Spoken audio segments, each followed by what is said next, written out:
Did you know that there are 7 hidden traps that could lead to the revocation of your United States citizenship? Even if you were born in America or have been a naturalized citizen for decades, these traps are often overlooked, misunderstood, or simply unknown to most citizens. And falling into any one of them could result in losing your citizenship, your passport being canceled, and potentially even being deported from the country you call home. Whether you're a naturalized citizen, a dual citizen, or even a natural-born American, these hidden dangers could affect you, and the consequences are far more serious than most people realize. This isn't fear-mongering or exaggeration. These are real legal provisions that have been used to strip citizenship from thousands of people over the years, and in the current political climate, enforcement of these laws has become more aggressive than ever before. Welcome back to U.S. Immigration Intel, your most trusted and comprehensive source for critical information about immigration, citizenship, visas, green cards, legal rights, policy updates, and everything that affects your status and security in the United States. I'm here today to break down these 7 hidden traps that can actually revoke your U.S. citizenship, explain the detailed legal framework behind each one, show you real-world examples of people who have lost their citizenship and had their lives completely turned upside down, tell you about recent policy changes and enforcement priorities that have made denaturalization more common in recent years, and most importantly, give you exactly what you need to do to protect yourself and avoid these dangerous pitfalls that could destroy everything you've built in America. If you're a U.S. citizen or in the process of becoming one, if you're a green card holder planning to naturalize, or if you're helping family members navigate the citizenship process, this video is absolutely essential viewing. So make sure you watch until the very end because I'll also be sharing important legal resources, specific steps you can take right now to safeguard your citizenship, and warning signs that might indicate you're at risk. Don't forget to subscribe to U.S. Immigration Intel and hit that notification bell so you never miss critical updates like this that could protect your legal status and your future in America. Let's dive straight into the first hidden trap that can revoke your citizenship. And this one catches many people completely off guard because they think once they become citizens, their past can't come back to haunt them. The first trap is committing fraud or willful misrepresentation during the naturalization process or even during earlier immigration applications. This might sound obvious on the surface, but what many people don't realize is just how broadly this is interpreted, how minor the misrepresentation can be and still trigger denaturalization, and how far back the government can go to investigate your application and uncover discrepancies. If you became a naturalized U.S. citizen and the government later discovers that you lied, omitted important information, or provided false documents during your citizenship application, or even during your green card application, your work visa application, or any other immigration benefit you received years or even decades earlier, they can denaturalize you, which means completely stripping you of your citizenship as if it never existed. This isn't just about major lies like using a fake identity, claiming to be someone you're not, or using fraudulent documents to enter the country. It can include what many people consider seemingly minor things like failing to disclose a previous marriage that ended in divorce, not mentioning a criminal record from another country because you thought it didn't count or was expunged, not listing all your children, including those from previous relationships, claiming you were physically present in the U.S. when you were actually traveling abroad for extended periods, lying about your employment history or the nature of your work, failing to disclose membership in certain organizations, including political parties or social groups, or even small discrepancies in dates or addresses that the government interprets as intentional misrepresentation rather than honest mistakes. The U.S. Citizenship and Immigration Services, known as USCIS, has been aggressively pursuing denaturalization cases in recent years with unprecedented vigor and resources. They've created special denaturalization task forces, dedicated entire departments and teams of lawyers specifically to finding naturalized citizens who may have committed fraud during their applications, partnered with other federal agencies, including the FBI and Department of Homeland Security, to share information and investigative resources and allocated millions of dollars in funding to these efforts. They use advanced technology, including sophisticated database matching software that can compare information across multiple government systems, facial recognition technology to detect identity fraud, cooperation with foreign governments to verify information about criminal records and other background details, and data analytics to identify patterns that might indicate fraud. These investigations can uncover discrepancies that might not have been caught during the original application process years ago when technology was less advanced and background checks were less thorough. What's particularly frightening is that there's no statute of limitations on denaturalization for fraud. The government can come after you 10, 20, 30, or even 40 years after you naturalized if they discover evidence of misrepresentation.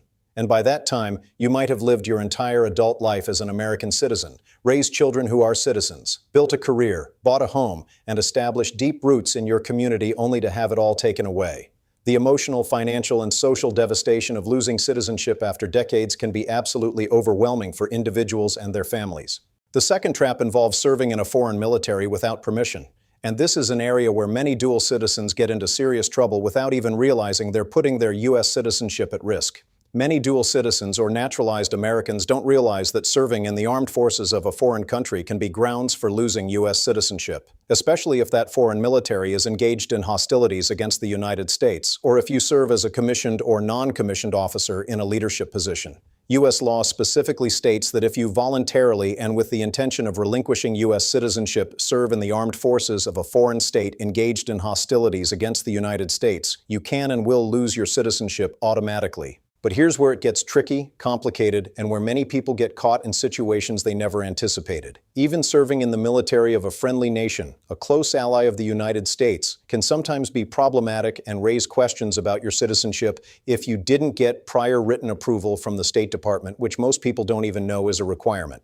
For example, if you're a dual citizen of the U.S. and Israel and you serve in the Israeli Defense Forces, which is actually quite common among dual nationals and is even encouraged by some communities, this could potentially be an issue depending on the specific circumstances of your service, your rank, whether you volunteered or were drafted, and whether you took an oath that included language about renouncing other allegiances. The same situation applies to people with dual citizenship in countries like South Korea, which has mandatory military service for all male citizens and doesn't provide exemptions even for those who also hold American citizenship, or Turkey, Greece, Finland, Switzerland, Singapore, or many other countries around the world that require military service from their citizens. The key factors that determine whether you'll lose your citizenship are whether you served voluntarily or were compelled by the laws of that country, whether you held a commission or officer position, which suggests a deeper commitment and leadership role, whether the foreign military was engaged in hostilities against the U.S. or its allies at the time of your service, whether you took an oath of allegiance that included renouncing your U.S. citizenship or promising loyalty to another nation above America, and critically, whether you had the specific intent to give up your U.S. citizenship by serving. Most people who serve in allied militaries, especially if they were drafted rather than volunteering, and if they serve in regular enlisted positions rather than as officers, don't lose their citizenship. But it's a gray area filled with uncertainty that has caused problems for some people. The safest approach is to seek guidance from the State Department before serving in any foreign military and to document that you're doing so under compulsion of foreign law and without any intent to relinquish your American citizenship. The third hidden trap is taking an oath or declaration of allegiance to a foreign country, and this is particularly relevant and potentially problematic for dual citizens or people who maintain strong ties to their country of origin through family, property, business interests, or cultural identity. If you formally swear allegiance to another country, especially if that oath includes explicit language renouncing allegiance to the United States, or if you make public declarations that suggest your primary loyalty is to another nation rather than to America, you could be considered under U.S. law to have voluntarily relinquished your U.S. citizenship. This has happened in numerous documented cases where naturalized U.S. citizens have returned to their home countries for various reasons and taken government positions, political offices, or other roles that required them to swear a formal oath of allegiance to that nation. It's also come up in cases where people have sought to reclaim or reacquire citizenship in their birth country after having given it up to become Americans, and they went through a formal naturalization ceremony in that other country that included pledging allegiance to that nation and explicitly renouncing all other allegiances. The critical legal element here is intent, which can be very difficult to prove or disprove. The government must prove that you specifically intended to give up your U.S. citizenship by taking that foreign oath, but proving what was in someone's mind at a particular moment is inherently challenging. However, certain actions create what lawyers call a presumption of intent, meaning the law assumes you intended to give up your citizenship unless you can prove otherwise. Taking an oath to a foreign country, especially one that includes renunciation language, creates such a presumption. You could find yourself in lengthy, expensive, and extremely stressful legal battles trying to prove that you didn't intend to relinquish your American citizenship when you swore allegiance to another country. The fourth trap involves treason, attempting to overthrow the government, sedition, or engaging in acts of terrorism. And while this might seem extreme and unlikely to affect average law-abiding citizens, it's important to understand the scope of what the government considers these offenses and how broadly they can be applied, especially in the current climate of heightened security concerns. Treason is defined very specifically in the U.S. Constitution as levying war against the United States or giving aid and comfort to its enemies. If you're convicted of treason in a federal court, you will automatically and immediately lose your citizenship with no possibility of retaining it. But beyond that clear-cut case, there are numerous related offenses that can also result in loss of citizenship. If you attempt to overthrow the U.S. government by force or violence, if you engage in seditious conspiracy, which means conspiring to use force to oppose the authority of the government, if you advocate for the violent overthrow of the government through speeches or publications, or if you provide material support to terrorist organizations, even if you didn't know they were designated as terrorist groups, these can all be grounds for denaturalization proceedings. In the current global climate with heightened concerns about domestic terrorism, foreign terrorist organizations, homegrown violent extremism, and national security threats from both abroad and within the country, the government has become much more aggressive, proactive, and unforgiving in pursuing these cases. There have been documented instances of naturalized citizens who sent money to organizations that they genuinely thought were legitimate charities doing humanitarian work, only to find out later that these organizations were designated by the U.S. government as terrorist groups or fronts for terrorist organizations, even though they had no intent to support terrorism and thought they were helping refugees or building schools. They faced denaturalization proceedings. The standards of proof are high, and you typically need a criminal conviction first, but the penalties are severe and life-altering. The fifth hidden trap is demonstrating through your actions that you never truly intended to make the United States your permanent home when you applied for citizenship. If you naturalize as a U.S. citizen, but then immediately within weeks or months, move back to your home country permanently and establish your primary residence there, never really building a life in America, and if the government can prove through evidence like tax returns showing you paid taxes primarily in the other country, property ownership records, children enrolled in schools abroad, professional licenses, family ties, employment records, and statements you've made to others that you never actually intended to make the United States your permanent home, they can potentially challenge your naturalization on the grounds that you obtained it fraudulently by lying about your intent. This is based on the naturalization requirement that applicants must intend to reside permanently in the United States. The law doesn't require you to actually live in the U.S. forever once you become a citizen, and many American citizens live abroad for perfectly legitimate reasons, including work assignments, caring for elderly parents, studying, or simply preferring to retire in another country. But what the law does require is that at the time you applied for citizenship and took the oath, you genuinely intended to make the United States your permanent home. The sixth trap involves failure to register for selective service if you're a male who was required to do so. And this is a requirement that shockingly many people are completely unaware of, forget about, or don't take seriously. And it can come back to cause devastating problems years or even decades later. If you're a male who becomes a permanent resident or who lives in the U.S. in virtually any status between the ages of 18 and 26, you're required by federal law to register with the Selective Service System, which is the independent agency that maintains information about people who could potentially be drafted into military service if Congress ever authorizes a military draft in the future. This requirement applies to U.S. citizens, green card holders, and even most categories of non-immigrants who are living in the United States. Failure to register is not just an administrative oversight or a minor technicality that you can fix later. It's actually a federal crime punishable by up to 5 years in federal prison and fines of up to $250,000, though criminal prosecutions are rare. More commonly and more relevant to citizenship issues, failure to register can be used as evidence that you're not of good moral character, which is a fundamental and non-negotiable requirement for naturalization. If you naturalized without registering for selective service when you were required to do so, and you didn't disclose this failure on your naturalization application, or worse yet, you claimed you had registered when you actually hadn't, this could be grounds for denaturalization based on fraud, willful misrepresentation, or failure to meet the good moral character requirement. The seventh and perhaps most surprising trap is engaging in certain types of employment with foreign governments without obtaining proper authorization from the U.S. government in advance. If you accept what's legally termed a policy-level position in a foreign government without obtaining specific written permission from the U.S. Secretary of State before accepting the position, you could potentially lose your citizenship, even if the position is with a friendly allied country. This doesn't apply to all foreign government jobs. It specifically applies only to positions that involve formulating government policy, executing policy at high levels, or directly and substantially influencing how a foreign government operates. The law was originally designed to prevent dual citizens from holding high-level government positions in other countries, where their loyalties might be divided between the United States and that other nation where they might have serious conflicts of interest or where they might have access to sensitive or classified information that could potentially harm U.S. national security interests. For example, if you're a dual U.S.-Canadian citizen and you accept a position as a cabinet minister in the Canadian government, such as Minister of Defense, Minister of Foreign Affairs, or Minister of Finance, or if you become a senior diplomatic official representing another country as an ambassador or consul, or if you take a high-ranking position in a foreign intelligence service, national security apparatus, or military leadership at the general or admiral level, this could potentially trigger loss of citizenship proceedings. Now that we've covered these 7 hidden traps in extensive detail, let's talk about what you need to know to protect yourself and what concrete steps you should take.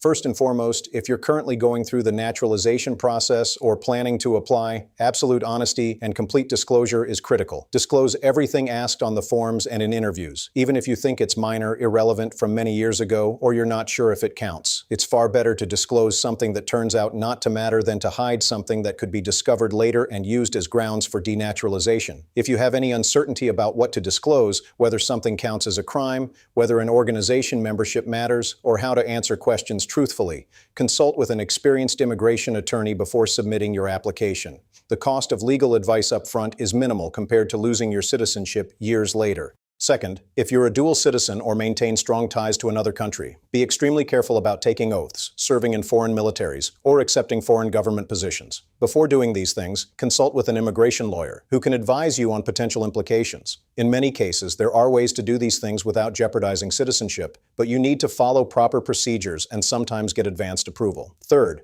if you're a male who immigrated or became a permanent resident between 18 and 26, make sure you're registered with Selective Service. Check your status at the Selective Service website. And if not registered and still within the age range, register immediately. If over 26 and never registered, consult an immigration attorney about how to handle this. Fourth, keep detailed records of your time in the United States, travel history, employment, addresses, and all immigration documentation. If questions arise about citizenship, comprehensive records can be crucial. Keep copies of all immigration applications, supporting documents, and correspondence with authorities. Store documents safely in both physical and digital formats. Fifth, be cautious about statements online or offline that could be interpreted as supporting terrorism, advocating government overthrow, or expressing allegiance to foreign powers over the U.S. Everything you post on social media, emails, and public statements can be used against you. While you can criticize the government and express political opinions as protected rights, certain statements involving violence or supporting terrorist organizations can have serious consequences.